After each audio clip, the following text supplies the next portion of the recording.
Oke, kita lanjut ya. Jadi di sini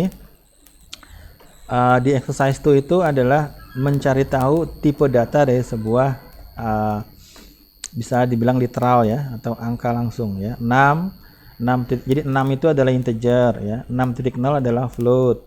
Di sini apa? Penjumlahan integer dengan float. Hasilnya apa? Float gitu ya.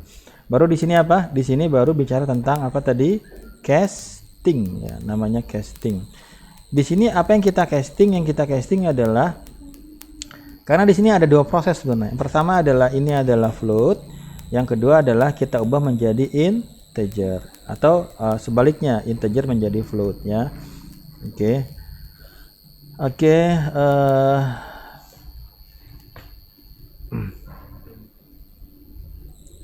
ya, it is not uncommon ya, it is not uncommon, bukan hal yang aneh ya, to be answer of type when dealing with hundred of variables simultaneously. Jadi ketika ngoding Anda nggak tahu nih tipe datanya itu seperti apa gitu ya, itu bukan sesuatu yang aneh gitu ya. Nah, di sini ada note tadi yang kita katakan type changing ya. Apa itu type changing? Perubahan tipe data dikatakan sebagai apa? Casting. Ini udah saya jelaskan ya. Jadi casting itu dari integer ke float, dari string ke float, dari string ke float, dari string ke float, string ke integer gitu ya. Oh, sudah selesai. Ya, kita lanjutkan lagi. Ini adalah part 7. Ya, ini sebenarnya saya ambil dikit-dikit aja lah ya. Kita masuk ke part 8-nya. Kita bicara tentang error ya. Kita bicara tentang error. Error in Python ya. Error di Python. Ya, semua bahasa pemrograman pasti ada errornya. In programming, error are not to be feared. Apa artinya? Dalam pemrograman, error tidak perlu ditakuti. Error are to be welcome. Apa katanya? Kesalahan harus disambut ya. Error are common not only for beginner but for all developer. Jadi di sini dikatakan error itu umum ya. Kadang-kadang kayak tadi ya, salah ngetik angka ya. Kepala lagi mikir apa, yang diketik apa gitu ya. You will learn skill to handle error. Di sini dikatakan kita akan belajar error di chapter 4 ya. Ya, oke. Tadi optional ya, chapter 4 optional. Kita coba sampai chapter 3 aja. Oke. Jadi ada cara menghandle error ya. Oke, di sini ada penjelasan. Python error in Jupyter Notebook won't crash your computer. Jadi dikatakan kalau ada error di Jupyter Lab atau Jupyter Notebook tidak akan bikin komputer Anda crash. Itu ya, jangan takut jadinya ya, komputernya nggak bakal meledak ya. Any serious problem but they will just stop running the Python code ya. Pokoknya kalau ada error kayak tadi misalnya error di restart aja gitu ya.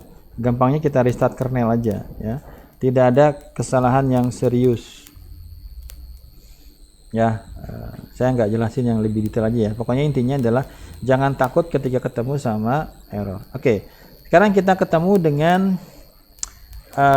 variabel ya. Sekarang kita ketemu dengan variabel. Kalau tadi data-datanya nggak kita simpan dalam sebuah variabel, sekarang kita ketemu sama apa namanya? Variabel. Oke, kita lihat penjelasannya. In Python, apa katanya? In Python, variable are memory slot ya, that can store element of any type. The name variable is meant to be suggestive as the idea behind a variable. Jadi kalau saya kasih gambaran ya, komputer itu ada dua komponen penting dari komputer. Yang pertama adalah prosesornya, CPU-nya. Yang kedua adalah memorinya, RAM ya, RAM atau memori gitu ya. Nah, kalau kita bicara prosesor ya, ini prosesnya lah ya, semua prosesnya di sini. Tapi nanti dia butuh berinteraksi dengan RAM ya, berinteraksi dengan RAM. CPU berinteraksi dengan RAM, ada speednya macam-macam gitu ya. Tapi ada dua. Yang pertama, RAM itu akan menyimpan instruksi. Jadi instruksi itu disimpannya di mana? Di RAM. Yang kedua juga data juga disimpan di RAM. Nah, RAM itu itu RAM atau memori. Memori atau RAM, yang pertama dia punya kapasitas. Kapasitasnya berapa? Oh, kapasitasnya 2 GB Pak, gitu ya. Kapasitasnya berapa? Kapasitasnya 4 GB Pak, gitu ya. Kapasitasnya berapa? 8 GB, gitu ya. Dan selanjutnya. Oh, 32 GB, gitu ya. Nah, nanti RAM itu gambarannya RAM itu adalah laci-laci kecil yang memiliki alamat ya. Memiliki apa? Alamat. Nanti di sini ada alamat sendiri, di sini ada alamat sendiri, di sini ada alamat. Misalnya di sini BC101, ini BC102. Nanti alamat-alamat di sini akan menyimpan apa? Akan menyimpan data. Itu dulu dipahami ya. Memori punya kapasitas, memori dibedakan menggunakan alamat. Alamat-alamat itu akan menyimpan data. Misalnya ya, di sini saya ngikutin di sini aja ya. Misalnya di sini kita ketemu sama variabel X sama dengan 3,14. In Python, variable are introduced the same way as in Math ya, by using equal sign ya. Jadi variabel sama seperti matematika menggunakan apa? Sama dengan. In most programming language, however, other method. Nanti kita lihat ya. Oke, kita bahas dulu X sama dengan 3,14. X sama dengan berapa? 3,14. Sekarang tanggal berapa? Terakhir siapa tadi? Saya nanya ke siapa? Ujang ya? Habis Ujang, Adek tadi udah belum Adek? Udah ya. Nomor 9 Septia. Oke, Septia. Ini integer apa float? Float. Kenapa float? Karena ada titiknya. Titik ya. Titik. Ya, sekarang gini. 3,14 ini adalah float. Kok tahu? Tinggal type kemudian berapa? 3,14. Udah kita bahas ini ya. Nah, sekarang kita akan menyimpan data ini dalam memori. Bisa diterima? Kita akan menyimpan data ini dalam memori. Tadi saya bilang kita simpannya di dalam memori. Yang kita simpan berapa? 3,14. Gitu ya. Tapi sebenarnya komputer itu nggak ngerti 3,14. Komputer itu hanya mengerti 0 dan 1. Jadi kalau kita bongkar itu isinya cuma ada listrik atau nggak ada listrik, 0 sama 1. Tapi biar gampangnya abstraksinya dia disimpan dalam 3,14. Tadi saya bilang ada apa? Ada alamatnya. Alamatnya kita bilang adalah X. Di sini misalnya alamatnya adalah blok U104. Bisa dipahami? Jadi X ini adalah variabel yang akan menyimpan 314.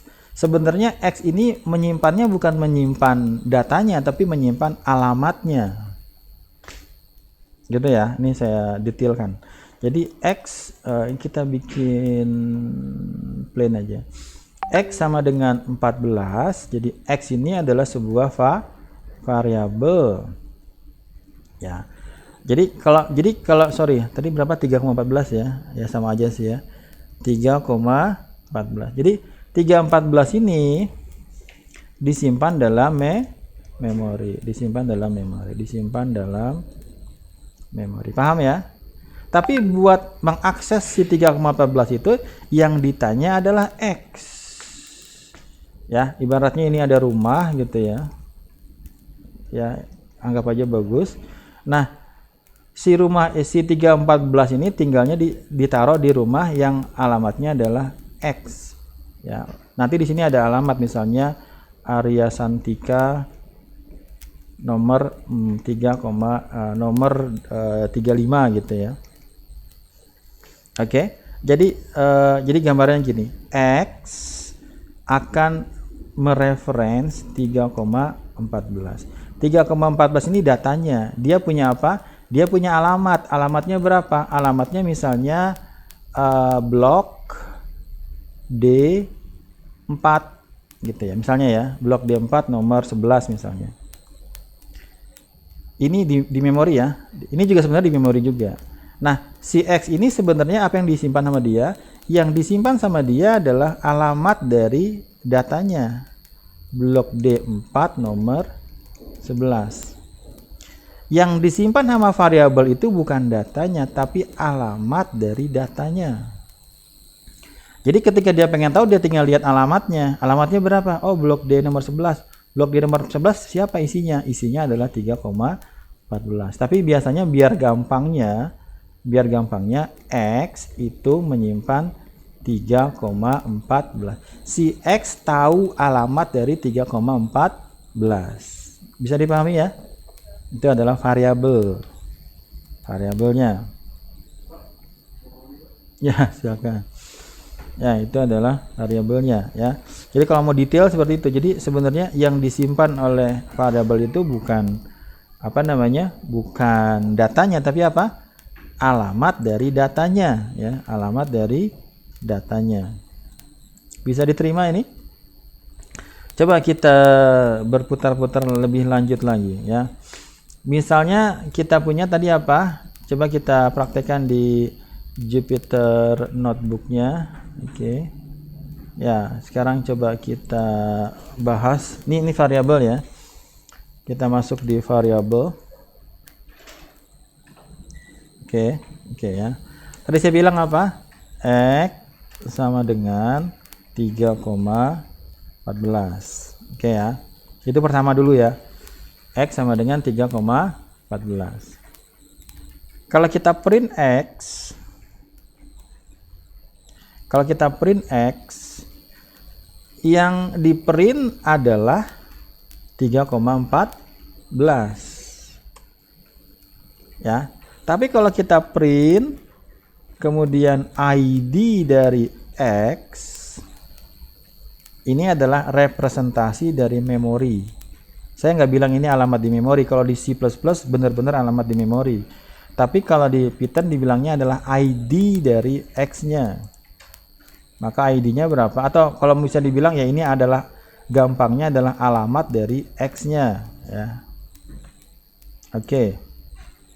Kalau kita cek type-nya gimana Pak? Kalau kita cek type-nya adalah float. Kayak gitu. Type-nya adalah float. Coba ini dipahami dulu ya. Jadi sekarang kita menyimpan sebuah data ke dalam sebuah variabel. Gitu ya. Kita menyimpan sebuah data ke dalam sebuah variabel. Jadi ketika kita panggil variabelnya, kita akan mengambil datanya. Bisa dipahami ya? Ya ini kayak matematik lah ya. Sama kan matematik. Saya matematik gitu ya. Bisa dipahami ya. Cuma tadi saya tambahin tentang memorinya. Ya X sama dengan 3,14 ya. Oke. Saya ngikutin dari e-booknya aja ya. Biar saya nggak biar terarah lah ya.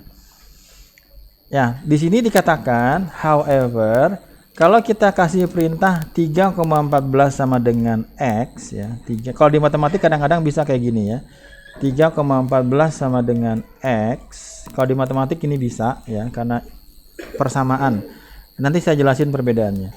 Kalau di matematik bisa seperti ini, tapi kalau di komputer nggak bisa. Ya, komputer nggak bisa. Jadi kalau komputer apa dulu? Variabelnya dulu, baru sama dengan, baru nilainya, gitu ya. Kalau di matematik kadang-kadang kita ketika ada sebuah persamaan, kita bolak-balik itu dianggapnya sama, gitu ya. Jadi kalau sintaknya, penulisannya, variabelnya dulu. Ini kalau spasi opsional ya, spasi nggak wajib, tapi biar mudah dilihat, lebih enak dilihat, kita kasih spasi. Kemudian apa? Sama dengan 1 ya. Nanti ada juga yang sama dengan 2, itu relational operator. Kemudian nilainya. Nah, kita lanjut aja. Kita akan jelaskan sedikit perbedaan antara matematika dengan komputer ya. Kalau dalam matematika gimana? X sama dengan 2. Maka di sini dibilangnya apa? Persamaan ya. Persamaan. X itu sama dengan 2 gitu ya. Berarti kalau Y sama dengan X tambah 2, maka Y berapa? 4. Ini persamaan. Nah, tapi kalau dalam komputer itu bukan persamaan tapi assignment. Jadi gini, X sama dengan 2, nilai 2 kita berikan kepada X ya. Nilai 2 diberikan kepada X ya. Jadi X sama dengan 2 ya. Jadi X bisa mereference nilai 2. Ya agak-agak beda tipis lah, tapi nanti kita bisa lihat gitu ya. Karena apa? Karena kita bisa memberikan seperti ini.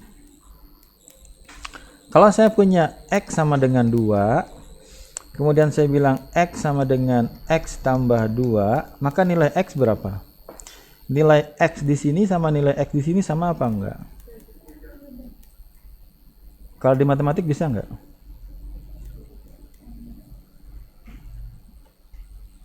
Kalau di dalam matematik nilai X-nya sama dong ya.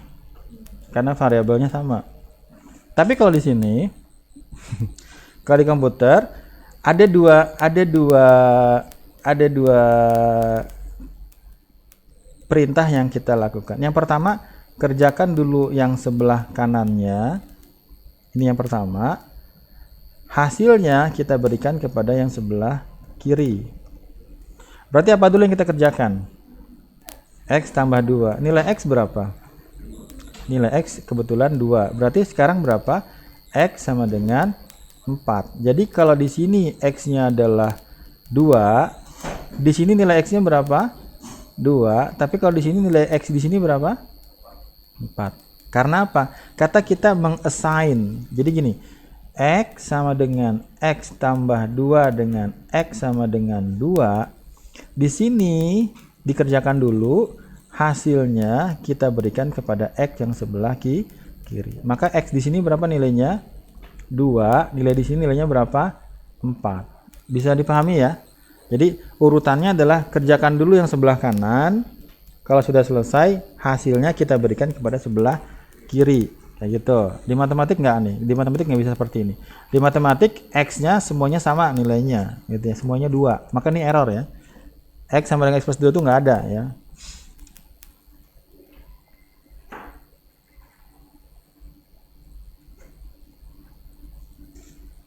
Ya mungkin adalah kondisinya ya. 0 tambah 2, 2 ya. Minus 2 tambah 2, 0 ya. Nggak bisa kan? Kalau dalam matematik gimana? X sama dengan X plus 2. Kalau X-nya adalah 2, berarti di sini 2, di sini 2 gitu ya. Karena dia persamaan. Dan itu error ya. Gitu ya. Jadi coba kita bawa ke Jupyter notebooknya. Apanya? Masih reload. Ya.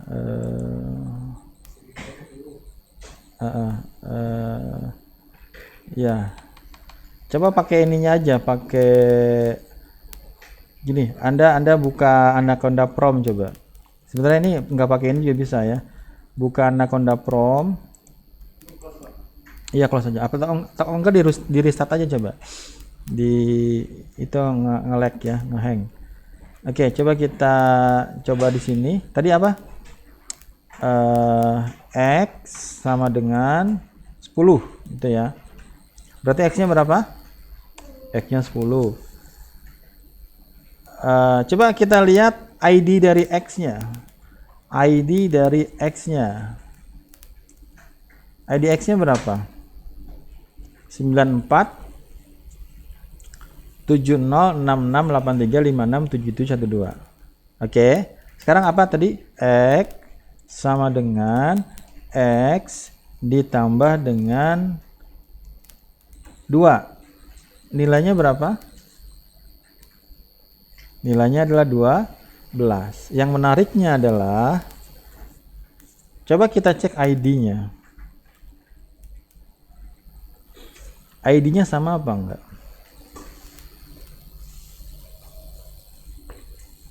ID-nya berbeda. Yang mana? Yang ini?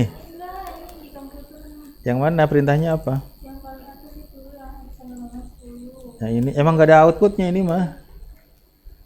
Ini gak ada outputnya. Ya beda. Itu urusan sistem operasi. Yang ngatur sistem operasi. Yang ngatur memori semua sistem operasi. Kita nggak usah pusing-pusing ya. Kalau kita yang ngatur juga nanti kelamaan ngatur memori. Jadi memori itu nanti si fiturnya kerjasama sama sistem operasi. Ya sistem operasi yang bakal ngatur nih memori mana yang dipakai gitu ya. Oke, yang ini tidak ada outputnya Mbak Indri karena dia hanya kalau mau ada outputnya kasih X di sini baru di print shift enter. X sama dengan 10 tidak ada outputnya, itu aktivitas memori aja. Ketika X di ini baru tampil di monitor deh. Ada nggak? Ada. Coba ya. Sekarang kita itu ID-nya berapa? 94. Sorry, saya salahnya di sini ID X ya. Oke, ID X. Saya kecepatan. Saya pengennya ID 12 tadi ya. ID 12 sama ID 10 ya, ID 10. ID 10. Oke, nah. Oke, coba nanti apa namanya ini saya ulang ya, ini saya ulang. Ini saya delete aja. Ya, kalau Anda ketinggalan kita ulang ya. Coba saya ulang X sama dengan 100 gitu ya. Kalau mau ada nilainya langsung tulis X di sini. Ya. Kalau mau ada langsung nilainya X-nya tulis di bawah sini. Maka nanti muncul berapa? 100. Ya, karena X sama dengan 100, dia aktivitas memori aja. Dia tidak ada tidak menampilkan ke outputnya. Nah, tadi saya bilang apa? ID berapa? ID 100. Coba dicatat. Alamatnya memang akan berbeda dengan alamat yang ID lah, bukan akan alamat ID yang saya berikan. Tapi pastikan sekarang kita kasih nilai apa? X sama dengan berapa? X ditambah misalnya 10 ya. X nya berapa sekarang? 110 ya. Berapa nilainya? Tapi kalau kita cek ID-nya, ID X-nya ya. Oke, di situ ID-nya beda apa enggak? Beda. Nah, sekarang ada cek ID dari 100 sama ID dari 110. Itu sama apa enggak?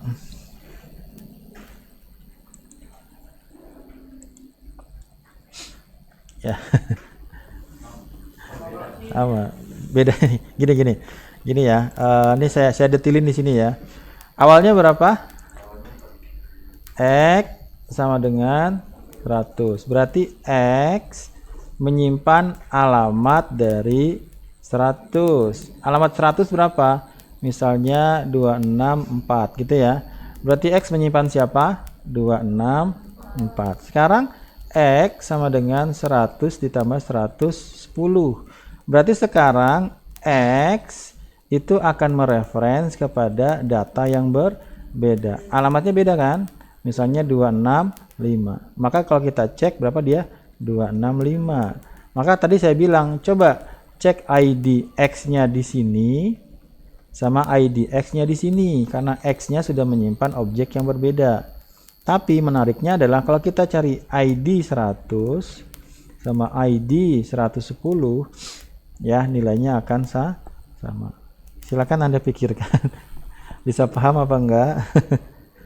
Bisa, belum? Oke. Sebenarnya yang wajib dipahami itu adalah yang ini, X sama dengan 100 sama X sama dengan 110, sorry. X sama dengan X ditambah dengan 10, gitu ya. Ibaratnya dia mereference data yang berbeda. Enggak harus X sih ya, misalnya gini, X sama dengan 100, kemudian Y sama dengan X ditambah dengan 10 misalnya ya. Maka nanti ID-nya berbeda. Oke, saya balik lagi ke e-booknya. Oke, tadi kita sedang bicara apa? X sama dengan 3,14. Gampangnya Anda pahami adalah 3,14 diberikan kepada X. X tahu alamat dari 3,14. Gitu ya, gampangnya gitu aja lah. Oke, kalau tadi saya udah masuk ke ID sama representasi dari alamat di memorinya. Kalau di C++ kita bisa lihat banget beneran itu ya, objeknya sama stacknya. Oke, kita lanjut aja. Itu terlalu detail lah ya. Kemudian tadi kita bahas apa? Kita tidak bisa memberikan 3,14 sama dengan X. Itu akan apa? Akan error ya. Tidak seperti matematik. Oh, sudah selesai ya. Oke, kita lanjut ke part 9-nya. Part 8, part 9. Oke. Di part 9 kita masuk ke exercise 3. Kemana? Ke latihan nomor 3 ya. Oke, udah berapa menit dia? Ya, ini saya potong di sini aja.